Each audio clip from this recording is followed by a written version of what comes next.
All right, ladies and gentlemen, we're going to continue talking about civil liberties here, our first freedoms, and we're going to take a look at freedom of religion, which of course comes from the First Amendment.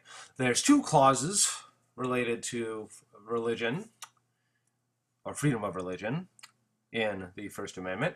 You have the Establishment Clause, which prohibits the government from establishing an official church. This is sometimes referred to as the separation of church and state. And this idea came from Thomas Jefferson when he wrote a letter to a religious organization. But what is in the Constitution is the Establishment Clause.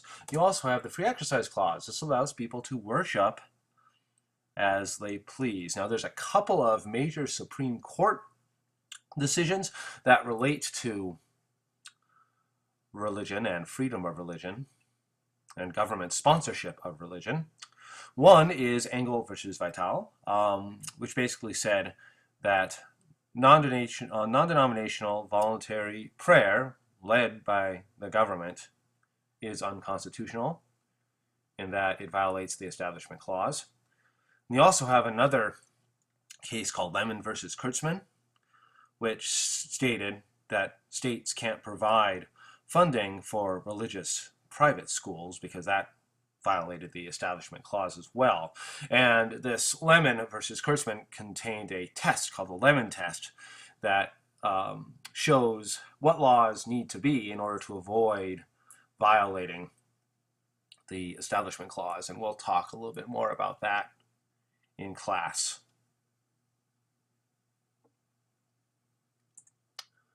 Freedom of speech is another liberty we have here. It does not mean you can say anything you want, but it's pretty close. There are definitely restrictions. So, threats to national security. A case related to this is Schenck versus the United States, which created what's called the clear and present danger test, which said that speech is unconstitutional if it creates a clear and present danger to the United States. So if speech creates a clear and present danger to the United States, it is not protected by the First Amendment free speech clauses. You also have libel. False written statements attacking someone's character with intent to harm are not protected free speech. Slander is also not protected free speech, which is a spoken statement attacking somebody. And then you have obscenities are not protected. However, this is very hard to define, like pornography. A good case related to that is Jacob Ellis versus Ohio.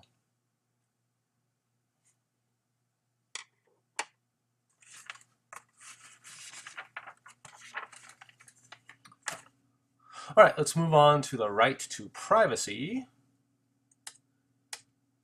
That's not explicitly stated in the U.S. Constitution. It was first established in a case called Griswold versus Connecticut. That case established that there is a fundamental right to privacy, and then that extended to women and pregnancy in Roe versus Wade. And so Roe versus Wade, of course, the very controversial Supreme Court decision, said that the women had a right to have an abortion during the first trimester under this right to privacy.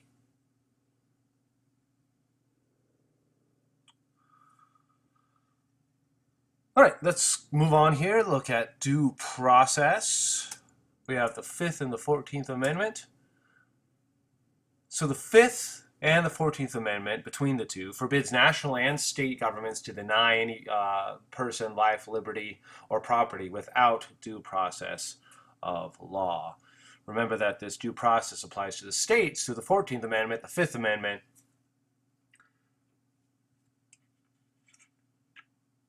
goes ahead and gives people due process against the federal government.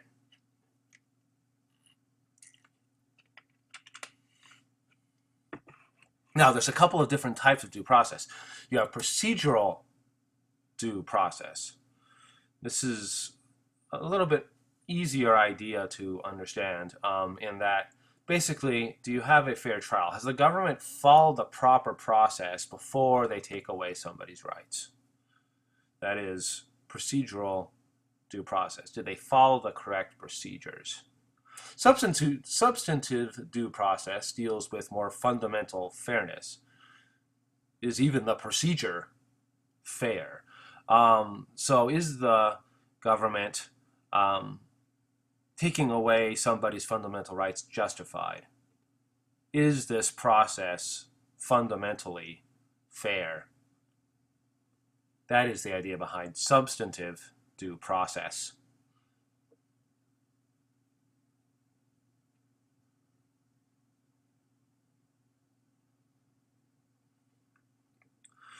All right, let's move on to search and seizure here. Fourth Amendment gives us freedom from unreasonable search and seizure, prevents police abuse, and a good example of a search and seizure case in the U.S. Supreme Court is Mapp versus Ohio.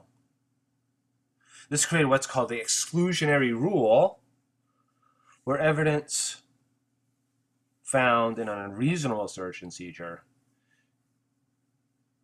can't be used in court.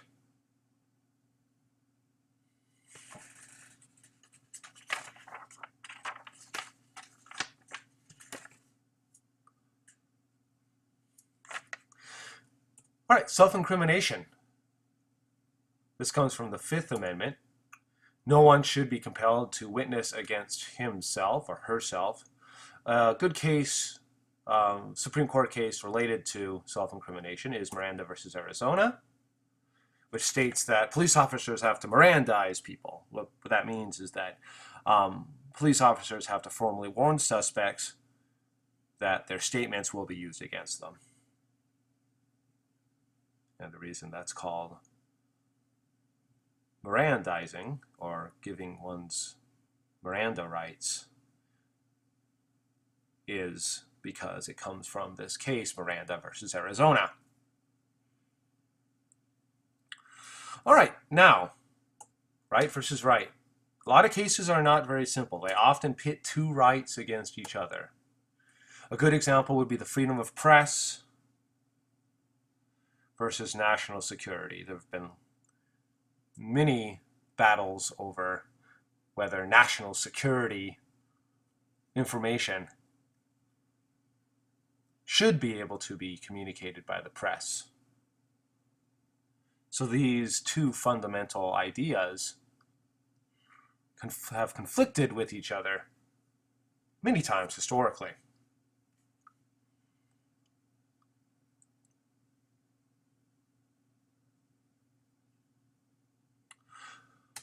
All right, so let's do the assessment. Number one, we're going to compare and contrast the free exercise and the Establishment Clause. Number two, we're going to describe the civil liberties that come from the Fourth Amendment as well as the Fifth Amendment.